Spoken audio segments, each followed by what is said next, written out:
Magandang araw ng Martes mga kaibigan, August 20, 2024. I-update ko lamang po kayo sa lagay ng ating panahon. Pero bago yan, huwag kalimutan mag-like and subscribe at pahit po ng notification bell kaibigan para notify ka sa lagay ng ating panahon. Maraming salamat.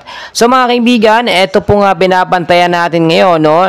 Na tropical cyclone na nasa labas po ng Philippine Area of Responsibility or nung mga nakaraan ay Bagyong Dindo na saglit na pumasok po sa ating bansa ay tuluyan na nga pong lumayo or nakalayo sa ating bansa or sa Philippine Area of Responsibility.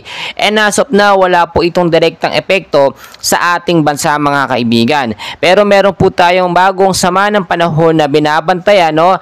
Dito rin po malapit or katabi din po, no, nitong tropical cyclone po na si Bagyong Dindo na nasa labas ng PAR na posible din po maging active LPA within 24 to 48 hours. Tignan nyo mabuti sa ating pinaka-live radar mga kaibigan. Ito po yung sinasabi natin na cloud cluster, kumpul ng kaulapan or malaki din yung chance na maging active low pressure area, no? Within 24 to 48 hours ay posibleng pumasok sa ating bansa mga kaibigan. So kung ito man ay maging tropical depression or tropical cyclone or mahinang bagyo, ito po ay posibleng tawagin Bagyong Enteng sa bansang Pilipinas mga kaibigan. Kasunod po ni Bagyong Dindo mga kaibigan, no? At dahil po dyan, ang nagpapaulan pa rin sa atin ngayong hapon hanggang sa gabi mga kaibigan, no, ngayong Martes ay eto pong southwest monsoon or hanging habagat po na nakakaapekto pa rin sa ating bansa. So update ko lamang kayo sa forecast weather condition para alam natin yung lagay ng panahon sa hapon dahil madalas mga kaibigan tuwing hapon hanggang sa gabi may mga bugso po ng pag-uulan na malakas talaga, may kasamang malakas na hangin din po, kulog at kidlat, no? Sa area po mga kaibigan ng Batanes at Babuyan Island, maulap po na kalangitan ang mararanasan dyan. Meron po mga isolated light rains to heavy rainfalls pagdating naman sa gabi.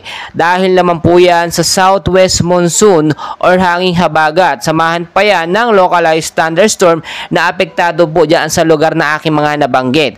So pinag-iingat po tayo sa banta po ng posibleng pagbabaha sa mababang lugar, no? Kung sakaling magkaroon ng malawakang patuloy na pag-uulan, no? Yung bugso po mga kaibigan ng ulan, bisan sobrang lakas po niyan, kahit po 1 oras o 2 oras yan, posible po magdulot yan ng biglaang pagbabaha mga kaibigan. So, linisin natin yung mga ester at mga kanal para hindi po pagmula ng pagbabaha.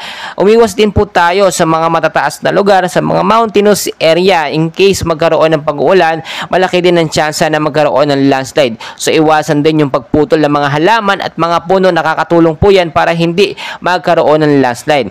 Dito naman po sa area ng Metro Manila at the rest po ng ating bansa, patuloy pa rin po makakaranas ng maulap na panahon, mga pag-uulan din, isolated light rains and heavy rainfalls pagdating sa gabi ang mararanasan dahil naman po sa localized thunderstorm mga kaibigan na siyang mas malakas pa minsan, no, sa itunuturing natin na bagyo na pumapasok, no. Kung naaalala po ninyo sa may bandang Kabanatuan itong mga nakaraang araw lamang o last week po mga kaibigan ay bumugso po, no, ang sobrang lakas po na pag-uulan na may kasamang hangin mga kaibigan. Tornado po o malakas na hangin ng naging sanhi doon, talagang nakapinsala po ng mga kabahayan, tumbahan po ang mga puno. So hindi po natin inaasahan yung ganung pagkakataon, kaya po mas maganda nakahanda po tayo anumang oras. Minsan po kasi dahil sa localized thunderstorm, malakas na pag-uulan kapag sinamahan ng hangin, malaki po ang pinsala sa atin mga kaibigan. So ito yung sinasabi po natin, no, na cloud cluster or ito nga pong kumpul na kaulapan or mahinang LPA mga kaibigan, may chance po ba na maging isang bagyo? Well, ayon na rin sa ating forecast update mga kaibigan, and ayon na rin sa pag-asa, as of now maliit pa yung chance. Pero hindi po inaalis yung mga posibilidad na ito po yung maging isang mahinang bagyo, no, within 24 to 48 hours. Mas maganda nakahanda na tayo mga kaibigan sa tala ng pag-asa, 1 hanggang 2 bagyo ang posibleng pumasok sa ating bansa.